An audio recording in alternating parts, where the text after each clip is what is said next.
Okay, be honest. Have you ever looked inside your medicine cabinet and thought, I wonder what the US Constitution has to say about this? Yeah, probably not. But what if I told you that a single sentence, written over 200 years ago, is basically the secret rulebook for your local pharmacy? It controls everything from the warning labels on your pills to the prescription limits your doctor has to follow. We're going to pull back the curtain on this powerful, invisible force. So let's dive right in with a real-world head-scratcher.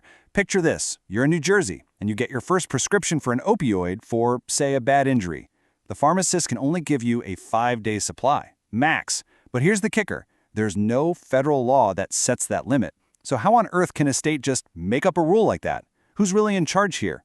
It all comes down to this incredible legal tug-of-war between state and federal power. All right, to figure this puzzle out, we've got to go straight to the source, the Supreme Rulebook of the United States. And I'm not talking about some law passed by Congress last year. Nope, we're digging into the Constitution itself to find the one rule that has this huge, direct impact on your medicine cabinet. And here it is, Article 6, Clause 2. It's called the Supremacy Clause, and the basic idea is pretty simple. When a state law and a federal law are in a direct head-to-head conflict, the federal law wins. Every time. It's the supreme law of the land. But, and this is a huge but, it isn't always a fight to the death. A lot of the time it works more like a partnership. Okay, the easiest way to think about this is with an analogy. Imagine federal law is the floor. It sets the absolute minimum safety standard for the entire country. Now, states can come in and build on top of that floor. They can make rules that are even stricter, adding more protections. They're building a higher ceiling. The one thing they absolutely cannot do, they can't dig a basement. They can't go below the federal floor. Let's see what that looks like in the real world. All right, first up, let's look at those times when federal law lays down the law, period. These are the cases where there's a direct conflict, and that federal floor is the final word, mainly because we need one single standard for the whole country. So our first case study is all about generic drugs. You know, the ones that are way cheaper and basically do the same thing. You'd think the warning labels would be straightforward, right? Well, it turns out they're a complete legal minefield.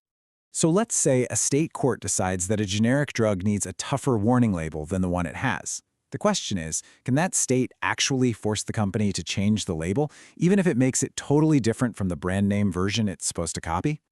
And here's the clash. There's a federal law that is crystal clear on this. The label on a generic drug has to exactly match the brand name label, word for word. But then you have state lawsuits trying to force that company to change the label. See the problem? It's impossible. A manufacturer literally cannot obey both laws at the same time. You just can't have 50 different warning labels for the exact same medicine. So in this fight, the single national standard wins. Federal law takes it. Okay, next up, let's talk about another really big one. Access to drugs that have already gotten the green light from the FDA, the Federal Food and Drug Administration. So who calls the shots here? I mean, if the FDA, which is, the nation's top scientific body on this stuff, goes through all the data and says a drug is safe and effective for the whole country, can a single state just turn around and say, nope, not here you don't, and completely ban it? Well, because of the Supremacy Clause, the answer is a pretty clear no. The whole point of the FDA is to have one single national standard for drug safety. A state ban is a direct smackdown of that federal authority. Think about it. If every state could just pick and choose which FDA-approved drugs to ban, our entire national system for medicine would just fall apart. So here, federal authority has to win out. Okay, but it's not always a federal government smackdown. Let's flip the script now and look at what happens when states aren't trying to fight federal law, but are actually trying to build on top of it. This is where they get to build that higher ceiling for safety. And this takes us right back to the question we started with, which was born out of the opioid crisis. This is the perfect example of a situation where states looked at the federal rules and said, you know what? That's not enough for our community. So this sets up the big legal question. If the federal government doesn't set a hard limit, like a specific number of days for a prescription, can a state step in and draw its own stricter line in the sand? This is the floor versus ceiling thing in action. The big federal law, the Controlled Substances Act, it sets up the basic rules for opioids. That's the floor. But it doesn't say prescriptions must be X days long. So New Jersey, facing a huge local crisis, just built a stricter rule right on top of that federal floor. Their 5-day limit doesn't contradict the federal law, it just adds another layer of protection. And that makes it totally legal. And that is how you get that 5-day limit. It's a state being more strict. It's born from a local health crisis, and it works perfectly with the federal law. That's the higher ceiling in action, right there. Okay, let's look at one more example of states building a higher ceiling. This time, it's about your personal health data, which, let's be real, is some of the most sensitive info about us there is.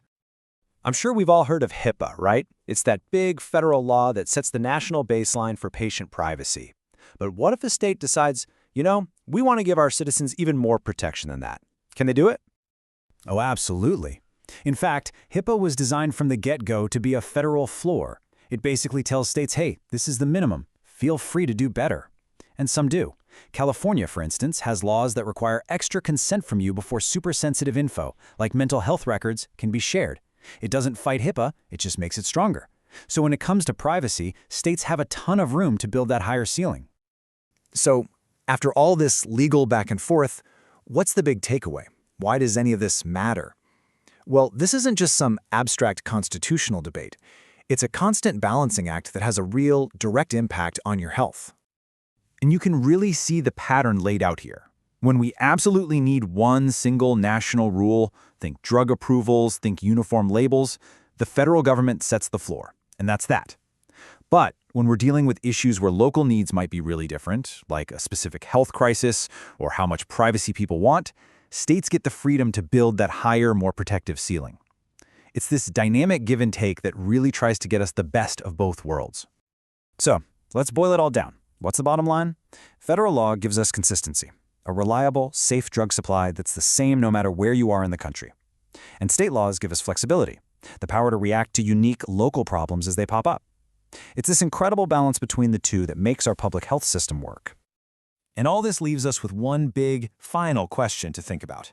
In a world with brand new drugs and new health crises popping up all the time, this tug of war between a single national rule and local state control is only going to get more intense. Who should have the final say, the nation or the state?